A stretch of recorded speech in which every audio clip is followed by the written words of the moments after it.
Halo anak-anak kelas 4, kembali lagi di video pembelajaran yang Pak Wahyu susun.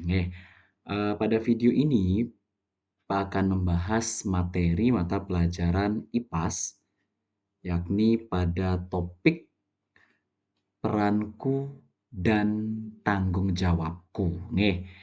Jadi sebelumnya anak-anak sudah Pak ajak untuk belajar mengenal peran serta tugas dari masing-masing peran tersebut. Jadi pada video ini Pak akan lanjutkan materi tersebut. Jadi tolong disimak dengan baik. Nanti akan ada penugasan di akhir dari video ini. Nah, adapun tujuan pembelajaran yang akan dibahas itu adalah anak-anak mampu memahami peran dan tanggung jawab anak-anak di sekolah dan di masyarakat. Yang kedua, mengerti pentingnya peraturan dan bagaimana interaksi sosial membantu menciptakan lingkungan yang harmonis. Nah, kita akan masuk ke materi yang pertama, anak-anak ya. Nah, mengapa sih kita itu perlu punya yang namanya peran, gitu ya? Jadi setiap orang itu mempunyai peran serta tugas yang berbeda-beda. Seperti yang sudah kita pelajari pada awal topik bab 2 ini bahwa setiap orang itu memiliki peranan dan tugas yang berbeda-beda. Jadi kenapa bisa terdapat begitu banyak peran atau terdapat keberagaman peran ya? Karena setiap orang itu memiliki peran-peran yang berbeda dan tugasnya pun juga berbeda-beda. Terkait dengan peran dan tugas ini anak-anak, ada peran dan tugas di sekolah, di keluarga dan juga di masyarakat. Ini membantu menciptakan yang namanya kerjasama dan keteraturan. Kita sebagai makhluk sosial itu tidak bisa hidup sendiri tanpa bantuan orang lain. Nah, disinilah peran serta tugas kita untuk membantu melakukan kerjasama sehingga terciptalah yang namanya keteraturan. Contoh, di sekolah ada peran guru, kepala sekolah, penjaga sekolah, tata usaha, penjaga perpustakaan, penjaga UKS, penjaga laboratorium, dan juga siswa. Kemudian di sekolah sudah, kemudian di masyarakat ada peran ketua RT, polisi, pedagang, orang tua, dan di rumah ada peran sebagai kepala keluarga, ibu rumah tangga, dan lain sebagainya. Nah, berbicara tentang peran, apa sih peran anak-anak di sekolah? Nah, mungkin ini sudah pernah Pak bahas ya. Jadi Pak tegaskan dan Pak ingatkan kembali pada video singkat ini. Peran anak-anak di sekolah, peran kita di sekolah sebagai siswa, itu anak-anak memiliki tugas yang utama adalah belajar, sudah pasti. Kemudian menghormati guru. Selain menghormati guru, juga menghormati dan menghargai teman-teman lainnya. Kemudian membantu menjaga kebersihan kelas seperti melaksanakan tugas piket, serta mengikuti aturan-aturan sekolah atau tata tertib yang berlaku. Nah, kemarin kita sudah bahas itu tentang aturan-aturan sedikit tolong diingat-ingat lagi ya. Kemudian siswa juga memiliki peran anak-anak. Apa peran siswa? Contohnya mengikuti upacara bendera setiap hari Senin dan pada hari-hari besar tertentu. Kemudian turut serta menjaga kebersihan kelas dan lingkungan sekolah, serta berpartisipasi dalam kegiatan-kegiatan sekolah, baik itu lomba-lomba bidang akademis maupun non-akademis. Nah, kenapa sih peran itu penting? Nah, semua ini membantu agar sekolah kita SD Negeri 2 Bak-Bakan ini tetap bersih, nyaman, dan bisa menjadi tempat yang menyenangkan untuk anak-anak belajar selama menuntut ilmu di sekolah. Itu sebabnya mengapa peran seorang siswa tidak kalah pentingnya dengan peran seorang guru, gitu nggih. Nah, kemudian kita juga memiliki peran di dalam masyarakat. Nah, sebagai seorang anggota dalam masyarakat, kita punya tugas untuk menjaga lingkungan. membantu tetangga ketika memiliki acara, dan memiliki kegiatan seperti kegiatan kerja bakti mungkin di lingkungan Banjar, kegiatan ngayah-ngayah di pura, ataupun kegiatan ngopin-ngopin ketika ada tetangga atau keluarga kita yang memiliki upacara keagamaan. Nah, selain tugas, kita juga memiliki peran dalam masyarakat anak-anak. Contohnya seperti mengikuti kerja bakti, tidak membuang sampah sembarangan, serta menghormati dan menghargai para tetangga yang kita miliki di sekitar lingkungan tempat tinggal kita. Nah, contoh, coba amati gambar berikut. Ya, ini adalah contoh di mana seseorang membuang sampah pada tempatnya.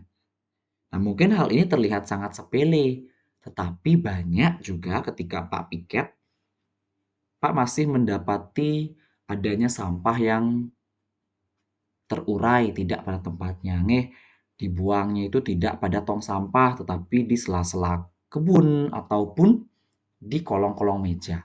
Nah, membuang sampah pada tempatnya ini termasuk peran kita di lingkungan sekolah, masyarakat, dan juga keluarga. Nah, mengapa kita harus melakukan peran ini?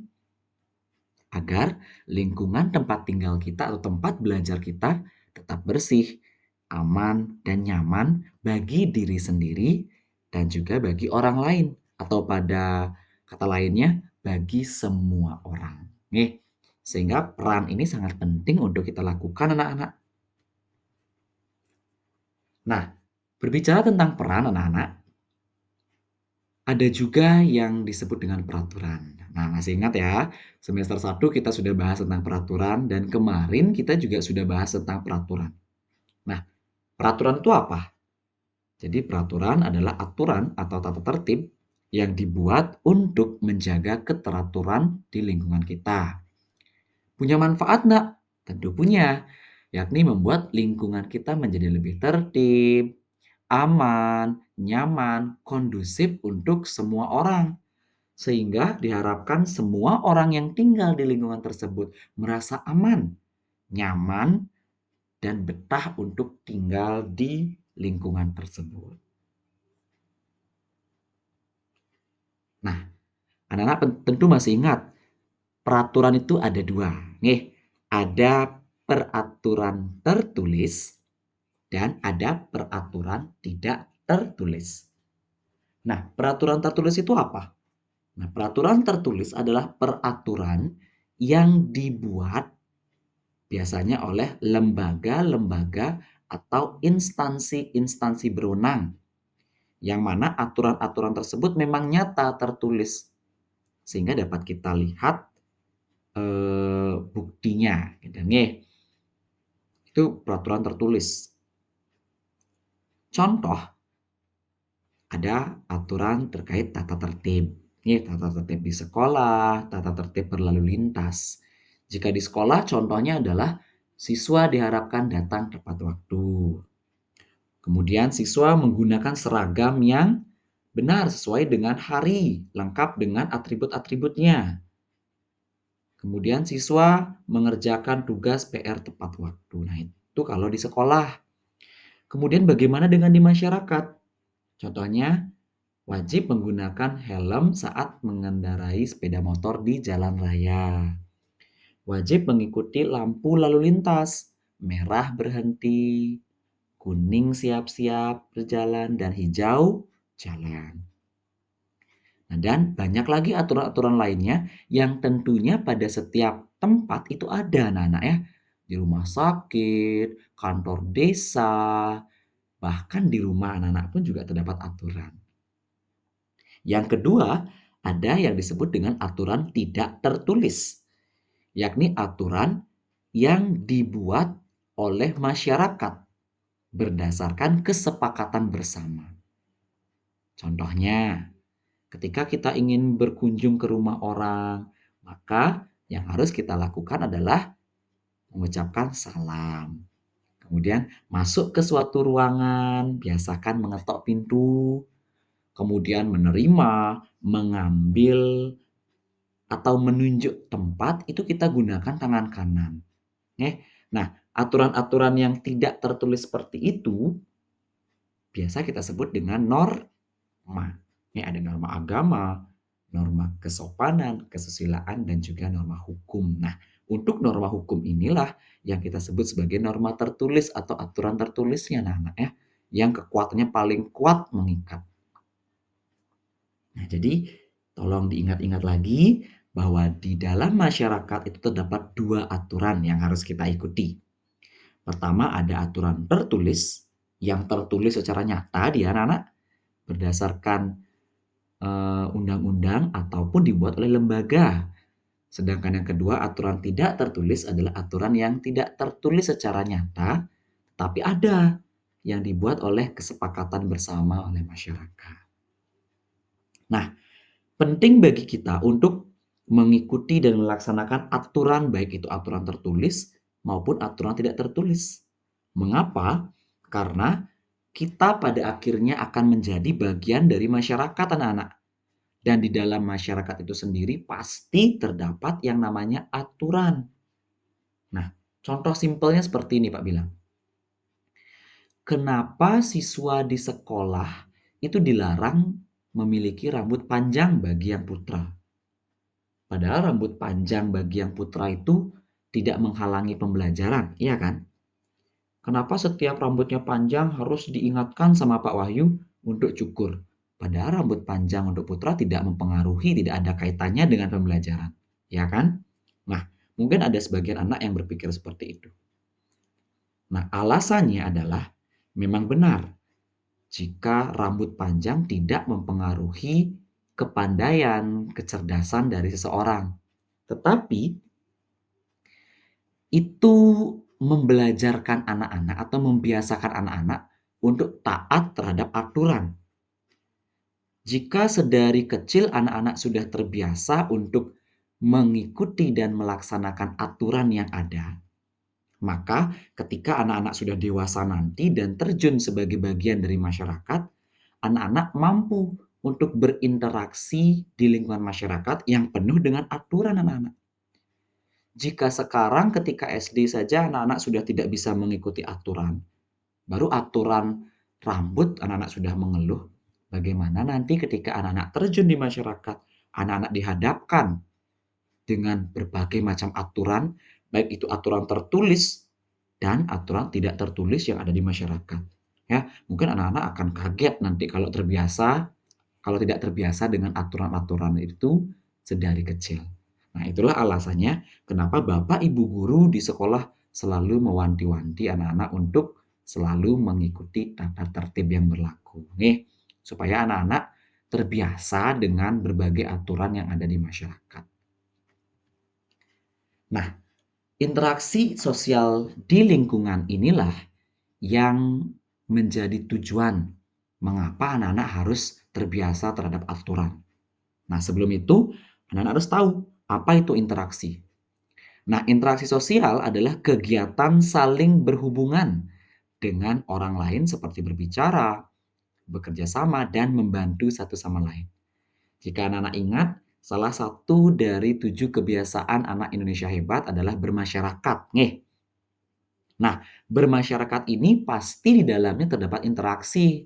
Tidak mungkin ketika anak-anak bermasyarakat, anak-anak tidak bertegur sapa atau tidak berbicara dengan orang lainnya. Tidak mungkin kan hanya diam saja.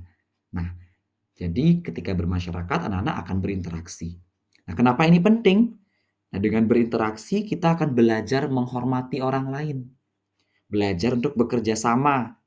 Belajar menyelesaikan masalah bersama-sama. Yang tentunya di dalamnya juga ada aturan-aturan bersama yang diciptakan anaknya.